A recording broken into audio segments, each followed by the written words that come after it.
নমস্কাৰ আজি হবিয়াহলৈ মহান্তনু মহন্তই স্বাগতম জনাইছো আজি প্ৰসংগ উত্থাপন কৰিম আমি মাইক্ৰ ফাইনেন্সৰ ইতিমধ্যে এই বিষয়টোৱে বিগত কেইবাদিন ধৰি সংবাদ শিৰোনাম দখল কৰি আহিছে ইয়াৰ পূৰ্বেও আমি এক আলোচনা কৰিছিলো মাইক্ৰ ফাইনেন্স সম্পৰ্কত যেতিয়া দেখিবলৈ পোৱা গৈছিল যে উজনি অসমত ব্যাপক প্ৰতিবাদ সাব্যস্ত কৰা হৈছিল মাইক্ৰ ফাইনেন্স কোম্পানীসমূহ বা প্ৰতিষ্ঠানসমূহক বন্ধ কৰাৰ দাবী উত্থাপন কৰিছিল মাইক্ৰ ফাইনেন্স বুলি ক'লে বন্ধন বেংকৰ নাম বহুতে উচ্চাৰণ কৰে কিন্তু লগতে অন্য মাইক্ৰ ফাইনেন্স কোম্পানীসমূহ আছে প্ৰতিষ্ঠানসমূহ আছে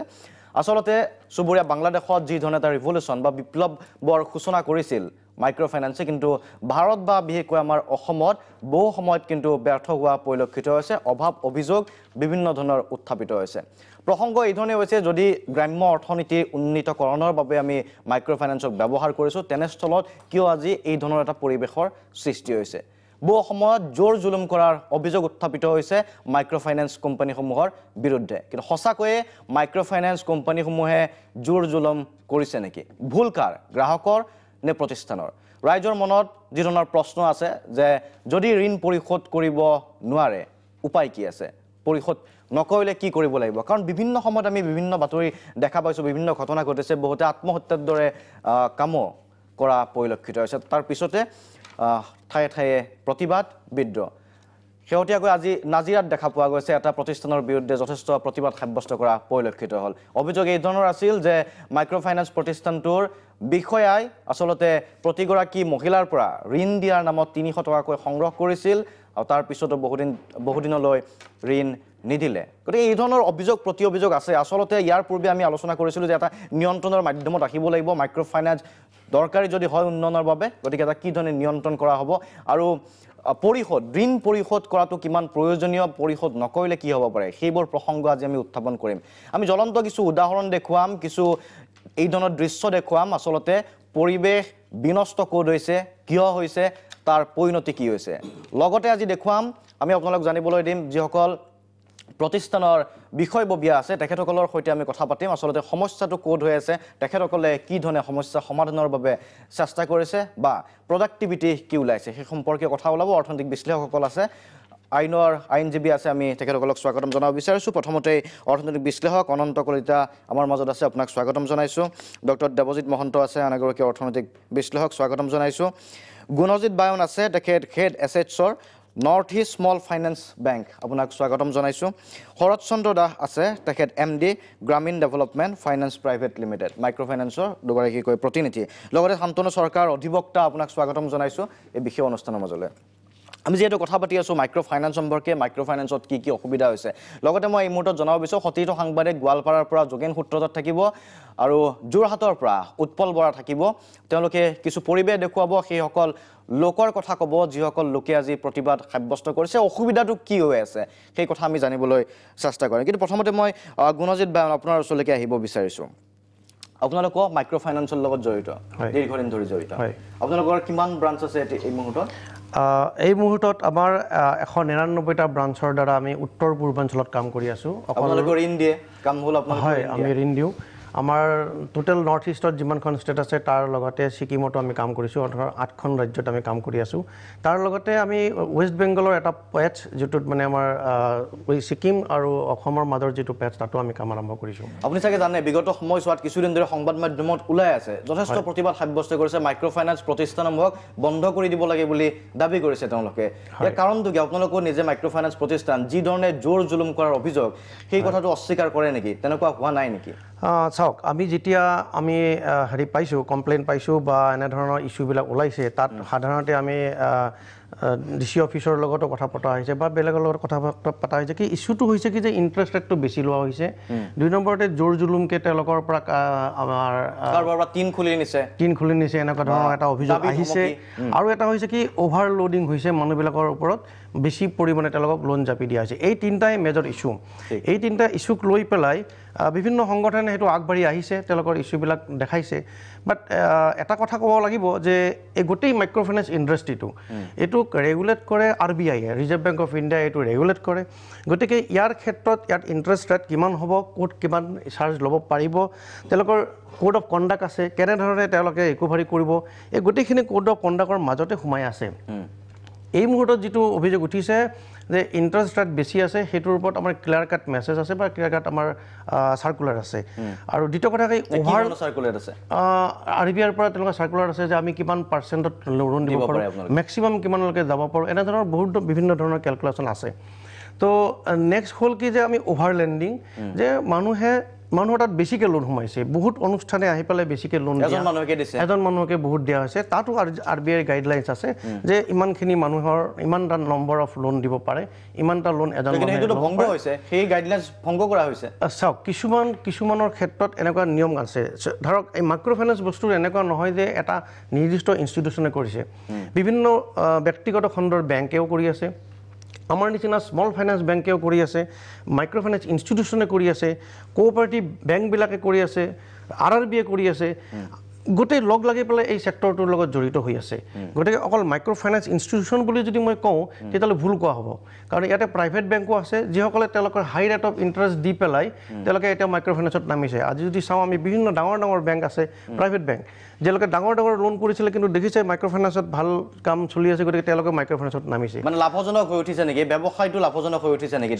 লাভজনক কেতিয়াও নহয় লাভজনক হয়তো বেংক ডাঙৰ বেংকৰ কাৰণে লাভজনক হ'ব পাৰে কিন্তু আমাৰ নিচিনা সৰু bank plus micro' finance institution যিবিলাক আছে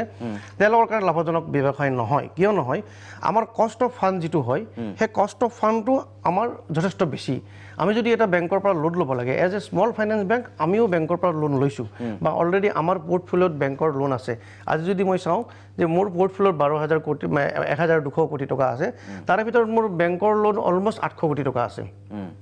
তো এটা মই বেংকৰ লোন যিখিনি লৈছোঁ তাত মোৰ হাই ৰেট অফ ইণ্টাৰেষ্ট মই পে'মেণ্ট কৰিব লগা হৈছে তাৰপৰা কষ্ট অফ অপাৰেশ্যন আছে সেইটো ভালদৰে হয়তো আমাৰ মাইক্ৰ' ফাইনেন্স ইনষ্টিটিউশ্যন যিবিলাকৰ আছে তেওঁলোকে ভালকৈ ক'ব পাৰিব তেওঁলোকৰ এটা অপাৰেটিং কষ্ট আছে এই কষ্টবিলাক লগ লাগি পেলাই ইণ্টাৰেষ্ট ৰেটটো তেওঁলোকে ফিক্স কৰা যায় তো আমাৰ বেংকৰ ক্ষেত্ৰত আমি সদায় আমাৰ এলকো কমিটিৰ দ্বাৰা কৰা যায় সেইটো হ'ল আমাৰ MCLৰ লগত লিংক থাকে এইবিলাক বিভিন্ন ধৰণৰ কেলকুলেশ্যন এটা আছে য'ত নেকি ইণ্টাৰেষ্ট ৰেটটো আমি ফিক্স কৰিব পাৰোঁ চ' আমি ভাবোঁ যে এইটো এটা লাভজনক ব্যৱসায় আমাৰ নিচিনা অনুষ্ঠানৰ কাৰণে নহয় কিন্তু হয়তো হ'ব পাৰে ডাঙৰ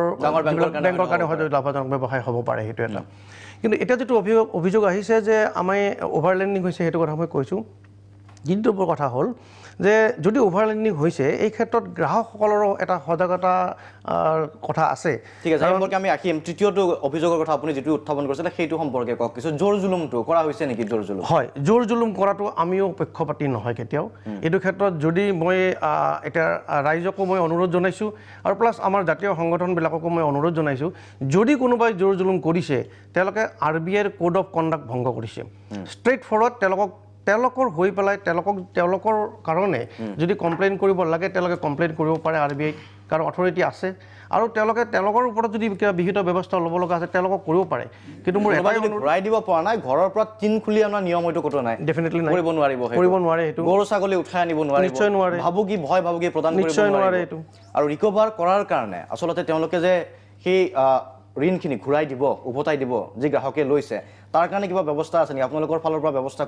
কৰে নেকি চাওক যেতিয়া ঋণ লয় তেতিয়াহ'লে এটা শিডিউল বনোৱা যায় যে 2 বছৰৰ ভিতৰত তেওঁলোকে লোনটো ৰিকভাৰী কৰি দিব লাগে প্ৰতি কিছুমানৰ কাৰণে সাপ্তাহিক ইনষ্টলমেণ্ট আছে কিছুমানৰ কাৰণে 15 দিনৰ ইনষ্টলমেণ্ট আছে কিছুমানৰ কাৰণে মান্থলি ইনষ্টলমেণ্ট আছে চ' সেই হিচাপত তেওঁলোকে ঋণটো কালেকশ্যন কৰিব তেওঁলোকে যায় আৰু এই ঋণটো কথা হ'ল কি তেওঁলোকে ড'ৰ ষ্টেপত কালেকশ্যন কৰিব যায় গতিকে অনুষ্ঠানটোৰ অফিচৰ পৰা 20 কিলোমিটাৰ 10 কিলোমিটাৰৰ আগত গৈ পেলাই তেওঁলোকৰ ড'ৰ ষ্টেপত এই ছাৰ্ভিচটো দিয়া হৈছে য'ত নেকি কাষ্টমাৰখিনিৰ অপৰচুনিটি প্ৰফিট হৈছে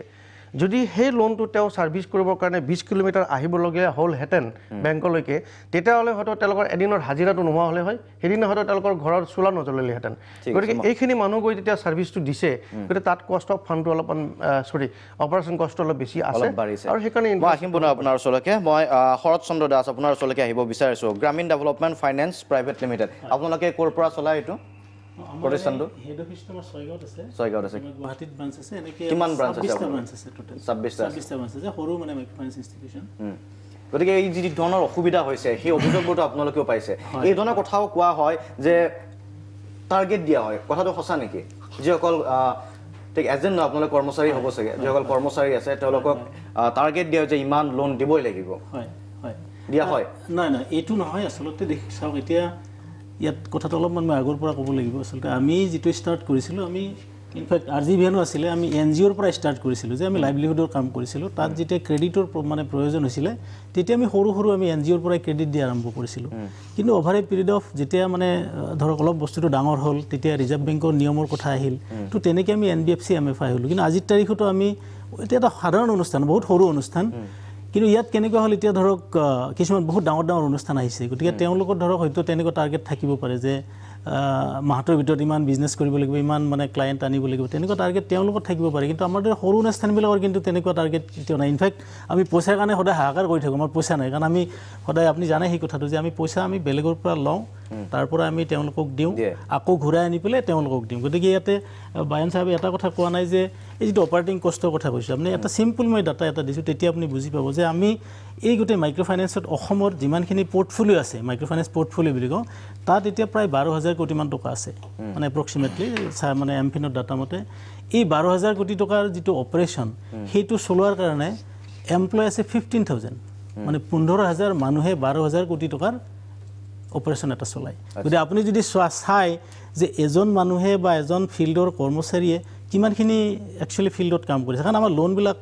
আমি আৰম্ভ কৰিছিলোঁ 2,000 টকাৰ পৰা আজিৰ পৰা 10-15 বছৰ আগতে কিন্তু সেইটো গৈ আজিৰ তাৰিখতে এইটো 30,000 টকা দিম আমি 40,000 টকা দিওঁ গতিকে এজন মানুহে যিটো অপাৰেশ্যন কৰে সেইটো তাৰমানে একদম বহুত সৰু বিজনেছ আচলতে তো সেই হিচাপত আমাৰ অপাৰেটিং কষ্ট প্ৰায় 7 to 8% আমাৰ মানে অপাৰেটিং কষ্ট হয় ঠিক তেনেকৈ আমাৰ কষ্ট অফ ফাণ্ড আজিৰ তাৰিখত প্ৰায় 14% মই আমাৰ নিজৰ অনুষ্ঠানৰ কথা কৈছোঁ 14% আমি সুদ দিব লাগে 8% তাত যায় RBIৰ মেণ্ডেটৰিলি RBI ৰিজাৰ্ভ বেংকৰ নিয়ম মতে আমি 1% আমি প্ৰভিজন কৰিব লাগে তো আমি যদি 23-24% লওঁ তাৰমানে হাৰ্ডলি 1% এইটো ব্যৱস্থা এটাৰ ভিতৰতে সোমাই আছে এটা ব্যৱস্থা এটাৰ ভিতৰত সোমাই আছে হয় হয় এক্সেক্টলি আৰু এইটো RBI এটা ফৰ্মুলা দিছে আচলতে যে যিটো এই যে আমি যিটো ইণ্টাৰেষ্ট চাৰ্জ কৰোঁ আপোনালোকে এটা ব্যৱস্থাৰ ভিতৰত সোমাই আছে কিন্তু যিটো সমস্যা আছে সেই সমস্যাটো সমাধান কেনেকৈ হ'ব সেইটো এতিয়া চিন্তা নিশ্চয় কৰিব মই আহিম আপোনাৰ ওচৰলৈকে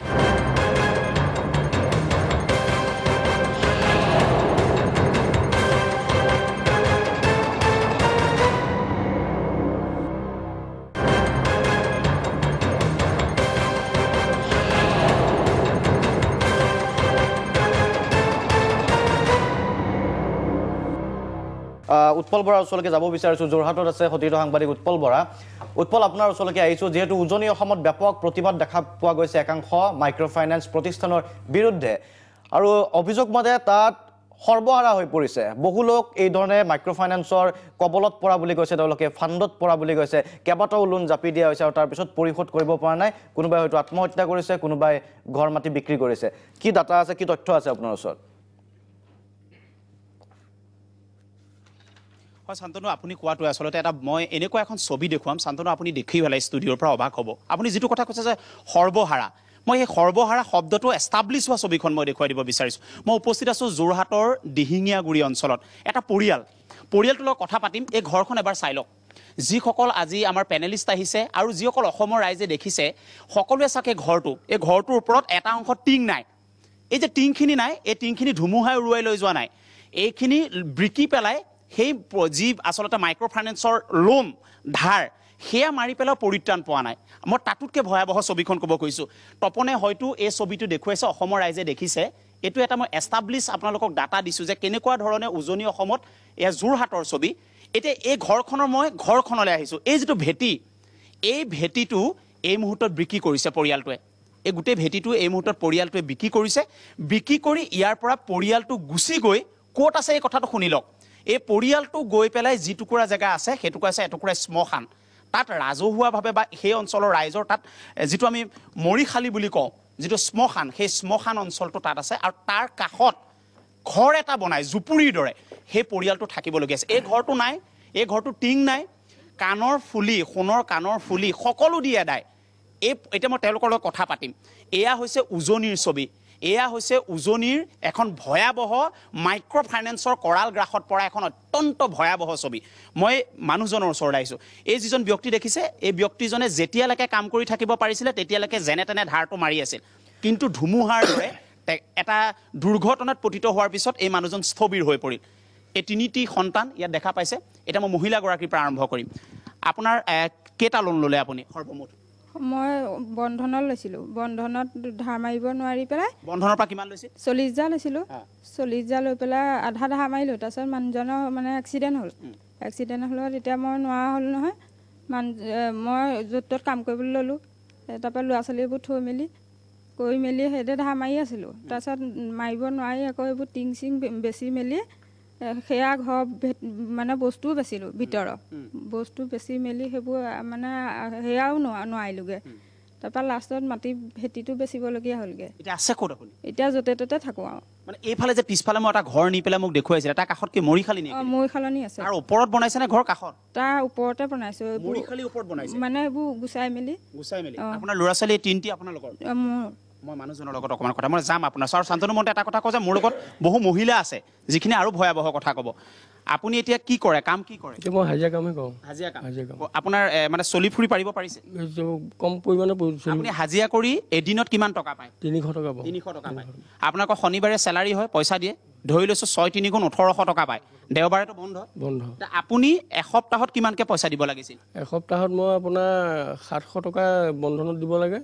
আৰু মাহেকত ছেভিংছত দিব লাগে 1700 টকা আৰু তেনেকৈ মানে দিব লাগে। মানে মাহেকত এটাত দিব লাগে আৰু এক্সিছ বুলি এটা যে আছে? এক্সিছৰ 1700 টকা দিব লাগে। দিব লাগে। মই আপোনাৰ আপোনাৰ ওচৰলৈ আহিছোঁ মই। আপুনি শান্তনু গোটেই ডাটাবিলাক চাগে পাই গৈ আছে। সোণৰ ফুলি কাৰ বিকিবলগীয়া? এই ছোৱালী ভাগৰে কাণৰ ফুলি দিলোঁ। দি পেলাই মানে এদিনতে মোৰ 400 টকা লৈছে। মানে পইচা দিবলৈ নাই এতিয়া। এদিনত বোলে মই দিম, মানুহ এগৰাকীয়ে ক'লে মই দিম বোলে, মোক কাইলৈ পইচাটো দিব লাগিব। তাৰপিছত সেইদে কলত মই ফুলিযোৰ খুলি পেলাই দিলোঁ। ফুলিযোৰ কিমান টকা দিলে? 400 টকাত লৈছিলোঁ 300, ল'লে মোৰ পৰা 400। 100 টকা বেছিকৈ দিব লাগে। 100 টকা বেছিকৈ দিলোঁ। এতিয়া ছোৱালীজনী ফুলি সেইটো কাৰণে দিব লগা? সেইটো কাৰণে দিবলগীয়া হ'ল। কেনেকৈ খাইছে আপোনালোকে? এতিয়া সেইদৰে খুজি মাগি খাইছোঁ আৰু। মই কৰিছোঁ, পথাৰলৈ গৈছোঁ। পথাৰলৈ গৈ মেলি ল'ৰা ছোৱালী ভিতৰৰ গডৰেজ বা কিবা বিভিন্ন ধৰণৰ বস্তু আছিল, এইবোৰ কি কৰিলে? সেইবোৰ বিক্ৰী কৰিলোঁ। চব বিকিলে? এতিয়া আপুনি কেইটা গোটত দিব লাগে আৰু পইচা মানে কেইটাক দিব লাগে? আপুনি বন্ধনত দিয়ে আৰু ক'ত ক'ত দিব লাগে? এতিয়া মই 4টাত দিব লাগে। এবাৰ মানে 4টা গোট একেলগে পৰিলে। তাৰপিছত এতিয়া দিবলৈ পইচা নাই। লাষ্টত আমি গোটেইকেইটা মানুহজনে ময়ে এই ছোৱালীজনীকো লৈ গ'লোঁ। এই ছোৱালীজনী থাকিলে। এই ছোৱালীজনী স্কুললৈ গ'ল মানে। তাৰপিছত বোলো এতিয়া কি হ'ব, মাষ্টৰটো আহিব বিচাৰি। তাৰপৰা গৈ পেলাই আমি কথা পাতিলোঁ, বোলো এতিয়া কি কৰা যায়। তাৰপৰা মই বোলো নহয়, আমি কেনিবা যাওঁগৈ ব'লক। সেইদে বুলি গ'লোঁ। গৈ পেলাই আমাৰ ঘৰ পালোঁগৈ। ঘৰ পাই পেলাই এতিয়া এই ছোৱালীজনী পইচা গোট খোৱা নাই। পইচা গোট খোৱা নাই কাৰণে মই এতিয়া আহিবলৈ ভয় লাগিছে। ইয়াৰ পৰা ফোন কৰিছে পইচা গোট নোখোৱালৈকে নাহিব। তাৰপিছত এতিয়া মই কি কৰিম আৰু। তাৰপৰা ঘৰৰ দাদাহঁতকো ক'লোঁ। ছোৱালীজনীৰ লগত কি হ'ল মোক এইটো লাগে? ছোৱালীজনীক মাষ্টৰে হেনো দাবী কৰিছে, বোলে মোক হেৰি কৰি।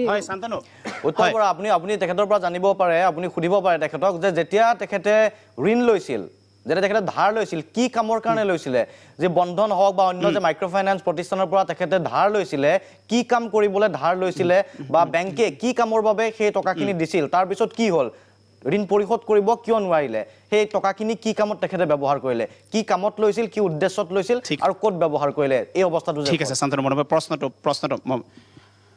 আপুনি কি কামৰ কাৰণে লৈছিলে? আপুনি 40,000 টকা বন্ধনৰ পৰা ল'লে, কামটো কি লৈ পেলাই লৈছিলে? কি কৰিম বুলি লৈছিল? চব্জি কাৰবাৰ কৰি পেলাই বোলো কিবা এটা কৰি পেলাই চলিম বুলি ভাবিছিলোঁ ছাৰ। ঠিক আছে, কৰিলে নাই কাৰবাৰটো? কৰিছিলোঁ। কৰিলেতো মানুহজনৰ এক্সিডেণ্ট হ'লে আকৌ নোৱাৰা হ'ল। মানে সেই পইচা মানুহজনৰ লগত খৰচ কৰিলোঁ। বুঢ়াও ঢুকালে, বুঢ়াৰ লগতো গ'ল। তাৰপিছতে মানুহজনৰ লগতো খৰচ হ'ল। তাৰপৰা নোৱাৰিলোগৈ আৰু। তাৰপিছত যে আকৌ ল'লে, আপুনি যে লোন ল'লে, কিমান টকাৰ ল'লে? তাৰপিছত মই 25,000 লৈছিলোঁ। সেইটো কি কৰিলে? এক্সিছত এই গোটৰ আগৰ আধাত মৰা হৈ আছিল নহয়, সেইবোৰত মাৰিলোঁ। মানে আগৰ 40,000টো পিছৰ 25 লৈ পেলাই মাৰিলোঁ। আপোনালোকে বেপাৰটো কৰিব পাৰিলে নাই? বেপাৰ আধা কৰা হ'ল। এতিয়া মোক এটা কথা কওকচোন, এই যে আপুনি যে চব্জি বেপাৰ কৰিলে বা নকৰিলে, এইটো চাবলৈ এই বন্ধনৰ মেনেজাৰজনে কেতিয়াবা আপোনাক কৈছে নাই, বাইদেউ আপুনি কৰিছে নাই কামটো? কেতিয়াবা সুধিছিল না সোধা। এদিনো নাই সোধা। পইচাটো দিলে তাতে এদায়? তাতে এদায় ন? আপুনি কাম কৰিলে নাই, নুসুধিলে? না সোধা। এইটো আটাইতকৈ ডাঙৰ কথা। শান্তনু, আপুনি উত্তৰ পাইছে চাগে। মোৰ লগত আৰু মহিলা আছে, মই যাব পাৰিম যদি আপুনি সময় দিয়ে। তেখেতসকলৰ ওচৰলৈ আহিম, আপোনাৰ ওচৰলৈকে আহিম, কথা পাতিম কিছু সময় পিছত। কিছু সময় ৰখাইছোঁ আপোনাক, মই পুনৰ ষ্টুডিঅ'লৈ আহিব বিচাৰিছোঁ। এইবাৰ আমি যোৰহাটৰ পৰা পোনপটীয়া ছবি দেখা পাইছোঁ, আচলতে কি ধৰণৰ সমস্যাৰ সৃষ্টি হয়, কি কামৰ কাৰণে লৈছিলে আৰু কি কামত হৈ আছে। গোৱালপাৰাত যোগেন সূত্ৰধৰা আছে, কিছু সময় পিছত মই যোগেন সূত্ৰধৰাৰ ওচৰলৈকে যাবলৈ চেষ্টা কৰিম। এইবাৰ মই অনন্ত কলিতা ডাঙৰীয়াৰ ওচৰলৈকে আহিব বিচাৰিছোঁ। 24 স্পষ্ট, ইয়াৰ পূৰ্বে পূৰ্বেও আমি আলোচনা কৰিছিলোঁ, কিন্তু এইবাৰ আমি পোনপটীয়াকৈ যোৰহাটত যদি উদাহৰণটো আমি দেখা পাওঁ, যোৰহাটত যিটো উদাহৰণ, কি ধৰণৰ অৱস্থাৰ সৃষ্টি হৈছে, আচলতে উন্নয়ন সাধনৰ বাবে যদি সেই আমাৰ উদ্দেশ্যটো যদি উন্নয়ন সাধন আছিল, অৰ্থনৈতিক উন্নয়ন সাধন আছিল, তাৰ কিন্তু কিছু বিপৰীত ছবি, হয়তো যোগাত্মক যি ছবি আছে সেয়া আহিবলৈ বাকী আছে, সেয়া হয়তো আমি পৰৱৰ্তী সময়ত কেতিয়াবা দেখুৱাব লাগিব। কিন্তু এই মুহূৰ্তত যিটো ঋণাত্মক এটা প্ৰতিবাদ মুখৰ এটা পৰিৱেশ বা এই ধৰণৰ যিটো পৰিৱেশ দেখা গৈছে যে মৰিশালীত ঘৰ বনাবলগীয়া অৱস্থাৰ সৃষ্টি হৈছে, কি ধৰণে বিশ্লেষণ কৰে আপুনি? চাওক, মাইক্ৰ' ফাইনেন্স কনচেপ্টটো মই আগতেও কৈছোঁ যে বাংলাদেশৰ মহম্মদ ইউনিছৰ পৰা আহিছে। তেখেতে এই ব্যৱস্থাটো কৰি এই বাংলাদেশৰ ৰুৰেল অৰ্থনীতি, গ্ৰামীণ অৰ্থনীতিৰ এটা বিৰাট পৰিৱৰ্তন ঘটাইছিল, মানুহৰ দৰিদ্ৰ হ্ৰাস কৰিছিলে। গতিকে কথাত প্ৰশ্নটো হৈছে মাইক্ৰ' ফাইনেন্স আমাৰ ইয়াতো বহুত দিনৰ পৰা ফাংচন কৰি আছে, যোৱা 25 বছৰ ধৰি, কিন্তু অতি সম্প্ৰতি এই ঘটনাবিলাক হৈছে। বিশেষকৈ জনা গৈছে যে বাহিৰৰ পৰা যিবিলাক মাইক্ৰ' ফাইনেন্স কোম্পানী আহিছে তেওঁলোকে মানে যধে মধে লোনবিলাক দিছে, সেইকাৰণে হৈছে। কিন্তু মোৰ কথাটো হ'ল যে মাইক্ৰ' ফাইনেন্স মানে এই ব্যৱস্থাটো দৰকাৰ, কাৰণ মই নিজেই ভাৰতবৰ্ষৰ বৃহত্তম বেংকটোৰ মানে প্ৰায় 6 বছৰ মানে পলিচি বেংকিং বডিত আছিলোঁ। মই গম পাওঁ যে গাঁৱৰ মানুহৰ মানে কেনেকুৱাকৈ তেওঁলোকৰ এটা পুঁজি দৰকাৰ কম হ'লেও, মানে আগতে এই গাঁৱৰ মানুহবিলাকে এনে যে গাঁৱৰ যে ঋণদাতাবিলাকৰ পৰা বা সুদখোৰ মহাজনৰ পৰা ঋণ লৈছিল। গতিকে এই অৱস্থাত মাইক্ৰ' ফাইনেন্সৰ ঋণটো অলপ বেছি, কাৰণ কি কাৰণে ঋণ মানে হেৰিটো মানে সুদটো অলপ বেছি, কি কাৰণে সুদ ইতিমধ্যে কৈছে তেওঁলোকে। কিন্তু তৎসত্বেও মানে মাইক্ৰ' ফাইনেন্সে এটা বৃহৎ পৰিমাণৰ বহুত লাখ মানুহক তেওঁলোকে ফাইনেন্স কৰিছে। গতিকে এই যিবিলাক ঘটনা হৈছে এইটো কিছুমান ছিষ্টেমেটিক ভুল হৈছে মই ভাবোঁ, কাৰণ এইটো এটা মানে ক'ব নোৱাৰে যে ধৰক আজি অসমত হয়তো 5 লাখ লোন আছে বা 10 লাখ, মোৰ ইমিডিয়েটলি মোৰ তথ্য নাই, কিন্তু তাৰ ভিতৰত যিখিনি ঘটনা হৈছে এইটো হৈছে যে এই বাহিৰৰ যিবিলাক কোম্পানী আছে প্লাছ বন্ধন বেংকৰ পৰা লৈছিল চব্জিৰ বেপাৰ কৰিম বুলি, তাৰপিছত বেপাৰ হ'ল নে নহ'ল এবাৰো কিন্তু আৰু তাৰপিছত মই ইয়াতে কৈছে তেওঁ হাজিৰা কৰে মানুহটোৱে, তেওঁক ইমান লোন দিছে, তেওঁৰ পেইং কেপাচিটি আছে নেকি, এই ভায়াবল কথাবিলাক চাব লাগিব। কাৰণ আমি গতিকে এই কাৰণে কিছুমান এই ঘটনাবিলাক এই যেনেকুৱা যে হৈছে এইটো নিয়ম নীতিবিলাক ঠিকমতে কৰিব পাৰি, বা এজন মানুহক কিমানখিনি ঋণ দিব পাৰি, 10,000 পাৰি, 5,000 পাৰি, তেওঁক যদি 2 লাখ দিয়ে এই ঘটনাটো হ'ব, বা তেওঁ সেইখিনি ব্যৱহাৰ কৰিব পাৰিব নোৱাৰে। আৰু দেখা গৈছে কিছুমান দালাল, অভাৰ স্মাৰ্ট দালালৰ নিচিনা হৈছে, সেইবিলাকে এই হেৰিটো নষ্ট কৰিছে। সেইকাৰণে যেনে ধৰক আমাৰ নৰ্থ ইষ্ট ফাইনেন্স কমিটি ইয়াতে সৰুৰ পৰা মই জানো, আমাৰ এতিয়া সেই তাৰ চেয়াৰমেন হৈছে আমাৰ ষ্টেট বেংকতে আছিলে, তেওঁ SBI লাইফৰ MD আছিলে, ভাস্কৰ শৰ্মা এতিয়া নৰ্থ ইষ্ট ফাইনেন্স বেংকৰ হেৰি, তেওঁলোকে খুব এক্সপাৰ্ট এই ক্ষেত্ৰত, মানে ঋণ বা হেৰি ক্ষেত্ৰত খুব এক্সপাৰ্ট। কাৰণ এইটো এটা অনুষ্ঠান ইয়াত গঢ়িছে, আৰু প্ৰায় অসমত এনেই নিবনুৱা সমস্যা প্ৰায় 40-50 হাজাৰ মানুহ ইয়াতে কাম কৰে। গতিকে এই বস্তুটো একেবাৰে যে মাইক্ৰ' ফাইনেন্স বেৰা এনেকুৱা এটা হেৰি কৰিব নালাগে, কিন্তু যিটো ডিফেক্ট বা যেনেকৈ হৈছে সেই হেৰিবিলাক, বা আমাৰ যিবিলাকে এটা অভাৰ স্মাৰ্ট ল'ৰা দালাল সেইবিলাককো ধৰিব লাগিব, অকল কোম্পানী নহয়, তাৰ লগত কিছুমানে 10টা গোটৰ মেম্বাৰ হৈছে বা গোটৰ মানুহে সেই পইচাটো লৈছে, এনেকুৱা যিবিলাক চিষ্টেম ব্যৱস্থাটো আছে, ব্যৱস্থাত যিটো খুটি নাতি আছে আঁতৰ কৰিব লাগে। মাইক্ৰ' ফাইনেন্স, কাৰণ মাইক্ৰ' ফাইনেন্সটো খুব জৰুৰী দৰকাৰ আছে। ঠিক আছে, ধন্যবাদ জ্ঞাপন কৰিছোঁ। মাইক্ৰ' ফাইনেন্সৰ প্ৰয়োজন আছে, কিন্তু যিটো যিধৰণৰ ব্যৱস্থা চলে সেই ব্যৱস্থাটোত খুঁত নিশ্চয়কৈ আছে, নহ'লে এই ধৰণৰ অভাৱ অভিযোগ নাথাকে। আৰু যিটো কথা কৈছিল বন্ধন বেংকত দিলে, লোনটো দিলে, ঋণটো দিলে, কি কামত খটালে নখটালে তাৰ পিছত যদি কোনো মনিটৰ নকৰে এই ধৰণৰ অৱস্থা হয়তো চলি থাকিব। এটা বাণিজ্যিক বিৰতি, পুনৰ উভতি আহিম।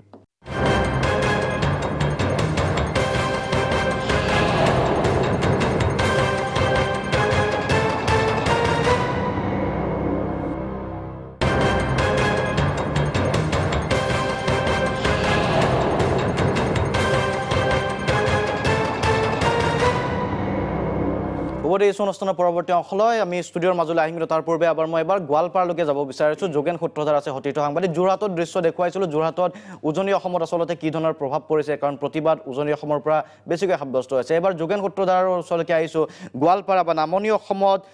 মাইক্ৰ' ফাইনেন্সে আচলতে এই প্ৰতিষ্ঠানসমূহে লাভান্বিত কৰিছে নে লোকচান কৰিছে, কি কৰিছে, লাভান্বিত কৰিছে নে কাকো লাভান্বিত কৰাই নাই, কোনোবাই তাৰ পৰা লোন লৈছে নে লোৱা নাই? যোগেন, কি আছে তথ্য, কি আছে?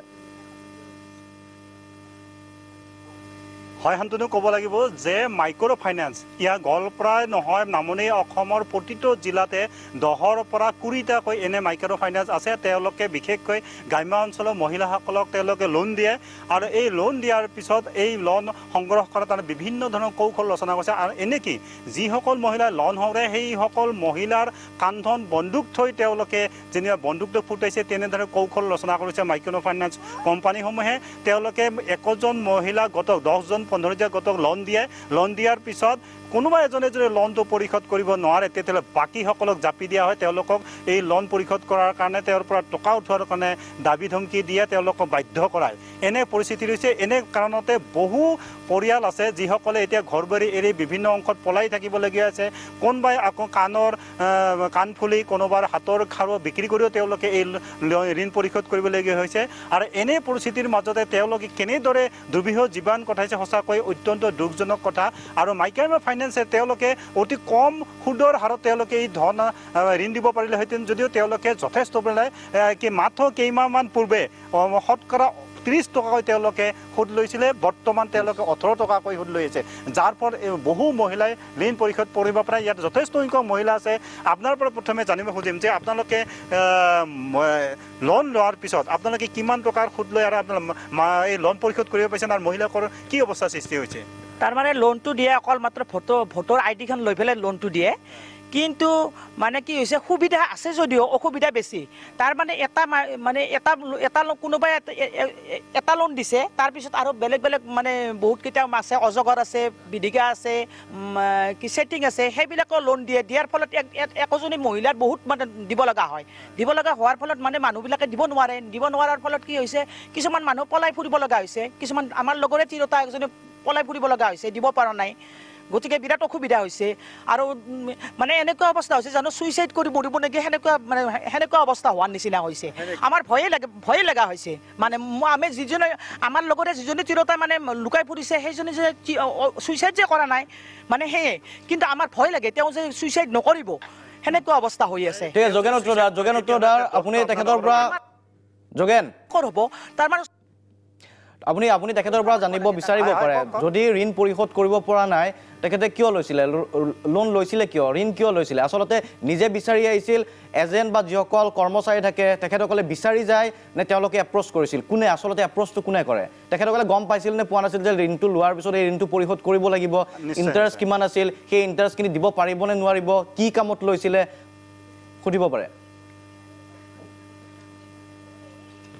নিশ্চয় যে যিগৰাকী মহিলাই লোন লৈছিলে সেইগৰাকী মহিলাই লোনটোৰ বিষয়ে তেওঁলোকে জানিছে নে যে তেওঁলোকে লোনটো ল'লে যে পৰিশোধ কৰিব লাগিব আৰু কিমান টকা সুদ দিব লাগিব বা তেওঁ কি কামত লৈছিলে এইবিলাকে আপোনালোকে তাৰমানে তেওঁ লোনটো লৈছে গাঁৱৰ আমাৰ সৰু ঠাইৰ মহিলা তেওঁৰ শিক্ষা দীক্ষা বেছি নাই তেওঁক লোনটো দিছে কিন্তু তেওঁ কি কাম কৰিব সেইটো প্ৰথমতে কিবা এটা সুধিছে কিন্তু পিছততো আহি পেলাই চোৱা নাই তেখেতে সেইটো চাব লাগে যে কামটো যিটো কামৰ কাৰণে লোনটো লৈছে তেওঁ সেইটো কাম কৰিছে নে কৰা নাই সেইটো চাব লাগে সেইটো যোগ্যতা আছে নে নাই সেই মানুহজনে সেই কাম কৰিটো আৰু তেওঁৰ ইনকাম কিমান সেইটো চাব লাগে তেওঁলোকৰ ইনকাম দিব পাৰে ইনকাম আছে নে নাই সেইটো চাই ল'ব লাগে তেতিয়া তাৰপিছতহে লোনটো দিব লাগে হয় নে নহয় একজনক যদি 3 লাখ 4 লাখ 5 লাখ লোন দিয়ে তেওঁ দিব পাৰিব না নোৱাৰে সেইটো চাব লাগে প্ৰথম চোৱা দৰকাৰ তেওঁলোকৰ লোন দিয়া নিশ্চয় উত্তৰটো পাইছে শান্তনু সঁচাকৈয়ে অত্যন্ত দুখজনক কথা ইয়াত যথেষ্ট সংখ্যক মহিলা আছে ইয়াতে এই মহিলাসকলে তেওঁলোকে কেতিয়াবা লোন লৈছে তেওঁলোকে পৰিশোধ কৰিব পৰা নাই ইয়াৰ মাজতো কিছুমানে পলাই ফুৰিবলগীয়া হৈছে আৰু আপোনালোকে এনে লোন মাৰোতে কেতিয়াবা কাণফুলি বা হাতৰ খাৰু বিক্ৰী কৰিবলৈ হৈছে নেকি হৈছে কাৰোবাৰ হৈছে কাৰোবাৰ নেকি হোৱা নাই আৰু কিন্তু আমি যেতিয়া প্ৰথমতে দিয়ে আমাক একো এইবিলাকে কোৱা নাছিল আগতে দিয়াতে কিন্তু আমাক চাইছিলে কোনে কি কৰে কি নকৰে কি বিজনেছ কৰিব তাৰপিছত একো কোৱা নাই আৰু আপুনি এটা মানে মাইক্ৰ' ফাইনেন্সৰ লোন দিয়াৰ পাছত আৰু আপোনালোকক বেলেগ মাইক্ৰ' ফাইনেন্সৰ লোন দিয়ে নেকি দি আছে তেওঁলোকে নুসুধে নেকি যে আপোনালোকে বেলেগ মাইক্ৰ' ফাইনেন্সৰ লোন দিছেনে নাই সোধা নাই তেতিয়াহ'লে আপোনালোকৰ যথেষ্ট কেইবাটাও মাইক্ৰ' ফাইনেন্সৰ আপোনালোকে লোন লয় নেকি লয় তেনেকৈ কিন্তু সেইটোৱেতো তেওঁলোকে নুসুধে যে সেইকাৰণে মানে অলপ দিগদাৰ হৈছে আৰু এতিয়া মাইকীবিলাকে পইচা পালেতো ল'বই আৰু এতিয়া তেওঁ ক'ব এইটো পইচা চবকে লাগে এতিয়া বিধিকা আছে মাইক্ৰ'ফাইন আছে আজীৱন আছে অজগৰ আছে আপোনালোক এনেকুৱা নহয় যে এজনী মহিলাই এটা মাইক্ৰ' ফাইনেন্সৰ লোন ল'ল সেই টকাটো মাৰিবৰ কাৰণে আকৌ বেলেগ এটা মানে মাইক্ৰ' ফাইনেন্সৰ লোন লয় এনেকুৱা হৈছে নেকি লয় তেনেকে হৈ আছে তেনেকে হৈ আছে আৰু কিন্তু মহিলাসকলে ঋণ পৰিশোধ কৰিব পাৰিছে নেকি গতে নাই সেইটোৱেতো বিপদ হৈ গৈছে এতিয়া মহিলাবিলাকেতো ভাবা নাই পিছতো কি হ'ব এতিয়া লোৱাটো লৈয়ে আছে এতিয়া কেতিয়াবা আৰু বন্ধনতো এনেকুৱা হয় সপ্তাহত এতিয়া দিয়াৰ লগে লগে সুতটো বেছি লয় এতিয়া সপ্তাহত দিয়াৰ লগে লগে আকৌ আহিলে সপ্তাহটো আহিলে কেনেকুৱা পৰিস্থিতিৰ সৃষ্টি এই নক'বা শনিবাৰৰ পৰা মানে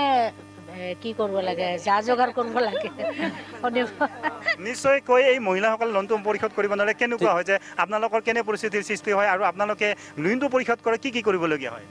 বহুত সমস্যাৰ পৰিস্থিতি হৈছে মানে আৰু ৰিজাৰ্ভ বেংকে যিটো সুদ তেওঁলোকক নিৰ্ধাৰিত কৰি দিছে তেওঁলোকে তাৰ অধিক সুদ লৈ আছে আৰু তেওঁলোকে লোনটো দিয়া কিমান শতাংশ লৈছে যোগেন্দ্ৰ কিমান শতাংশ লৈছে সুদ যে আপোনালোকে বিজনেছত ইনভেষ্ট কৰিব কিমান শতাংশ সুদ লৈছে তেওঁলোকে ৰিজাৰ্ভ বেংকে 7% ধৰি দিছে কিন্তু তেওঁলোকে 18% মানে 18% লৈ আছে এতিয়াও আগতে কিমান লৈছিল আগতে 30% লৈছিল নিশ্চয়কৈ শান্তনু আগতে 30% লৈছিলে এতিয়া 18% লোন লৈ আছে সঁচাকৈ অত্যন্ত দুৰ্ভাগ্যজনক কথা আৰু ধন্যবাদ জ্ঞাপন কৰিছোঁ যোগেন্দ্ৰ সূত্ৰধাৰ এই মুহূৰ্তত পৰৱৰ্তী সময়ত ৰাখিম আপোনাৰ ওচৰলৈকে আচলতে যি ছবি আছিলে আমি যোৰহাটৰ ছবিখন দেখাবলৈ আৰু গোৱালপাৰাত নামনি অসমতো সমস্যাবোৰ ৰুটত কি সমস্যা আছে এই সমস্যাসমূহ আপোনালোকে নিশ্চয় দেখা পাইছে আচলতে কি ধৰণৰ এটা অৱস্থা যিটো প্ৰচেছৰ কথা কৈছে প্ৰচেছত যথেষ্ট ভুল থকা পৰিলক্ষিত হৈছে বিভিন্ন ভুল আছে যাৰ বাবে আজি এই ধৰণৰ পৰিৱেশৰ সৃষ্টি হৈছে এই প্ৰশ্নটো যদি ঋণ পৰিশোধ কৰিবই নোৱাৰে ঋণ লয় কিয় এই প্ৰশ্নটো আহিব পাৰে কিন্তু আচলতে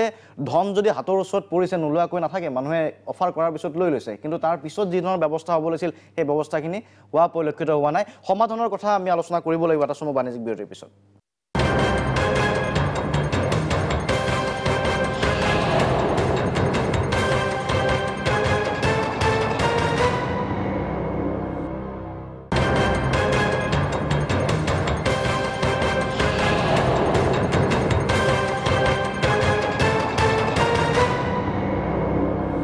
অনুষ্ঠানৰ পৰৱৰ্তী অংশত আমি কথা পাতি আছোঁ মাইক্ৰ' ফাইনেন্স সম্পৰ্কে ডক্টৰ দেৱজিৎ মহন্ত এবাৰ আপোনাৰ ওচৰলৈকে আহিব বিচাৰিছোঁ আমি যোৰহাটৰ ছবি দেখুৱাইছিলোঁ গোৱালপাৰাৰ ছবি দেখুৱাইছিলোঁ আচলতে অসুবিধাবোৰ কি ধৰণে হৈছে মাইক্ৰ' ফাইনেন্স প্ৰয়োজনীয় বুলি ইতিমধ্যে অনন্ত কলিতা ডাঙৰীয়াই কৈছে যে আজিৰ তাৰিখত গ্ৰাম্য অৰ্থনীতিত